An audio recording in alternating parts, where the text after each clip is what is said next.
बहुत समय पहले की बात है। सुरई शहर में 4 ब्राह्मण रहते थे।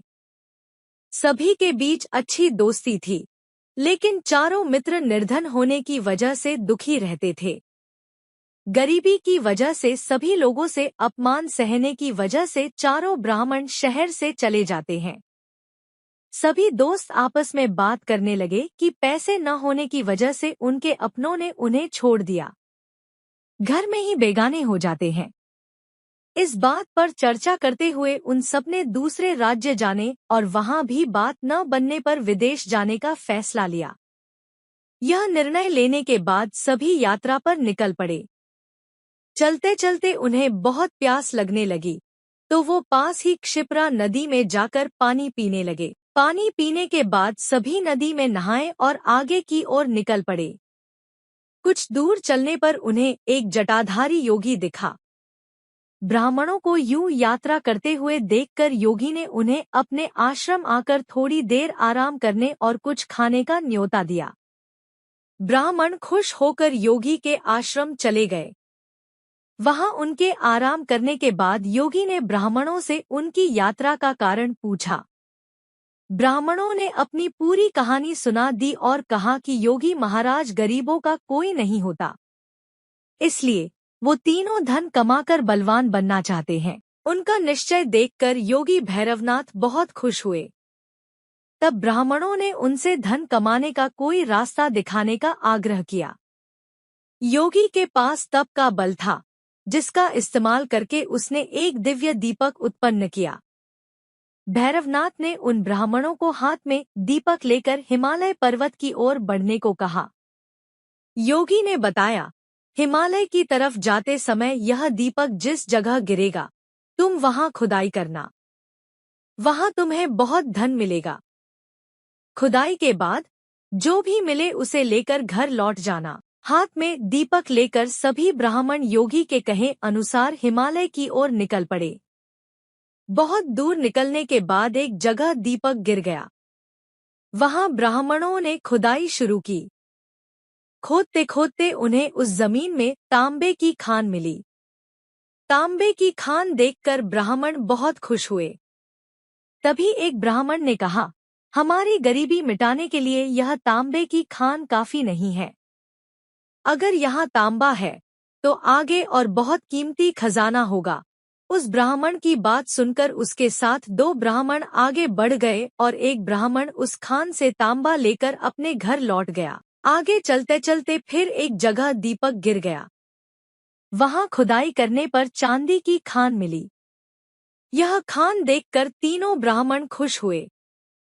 फिर एक ब्राह्मण तेजी से उस खान से चांदी निकालने लगा, लेकिन तभी एक ब्राह्मण ने कहा, आगे और कोई कीमती खान हो सकती है। यह सोचकर 2 ब्राह्मण आगे निकल गए और एक ब्राह्मण उस चांदी की खान को लेकर घर लौट गया। फिर आगे चलते चलते एक जगह दीपक गिरा, जहां सोने की खान थी। सोने की खान देखने के बाद भी एक ब्राह्मण के मन का लोभ खत्म नहीं हुआ।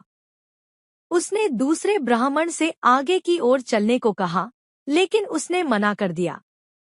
गुस्से में लोभी ब्राह्मण ने कहा, पहले तांबे की खान मिली, फिर चांदी की और अब सोने की। सोचो आगे और कितना कीमती खजाना होगा।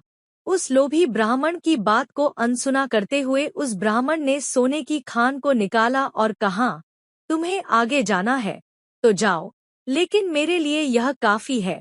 इतना कहकर वो सोना लेकर घर चला गया। तभी वो लोभी ब्राह्मण दीपक हाथ में लेकर आगे चलने लगा। आगे का रास्ता बहुत कांटों भरा था। कांटों भरा रास्ता खत्म होने के बाद बर्फीला रास्ता शुरू हो गया। कांटों से शरीर खून से लथपथ हो गया और बर्फ की वजह से वह ठंड से ठिठुरने लगा। फिर भी अपनी जान को दांव पर डालकर वह आगे बढ़ता रहा। बहुत दूर चलने के बाद उस लोभी ब्राह्मण को एक युवक दिखा, जिसके मस्तिष्क पर चक्र घूम रहा था।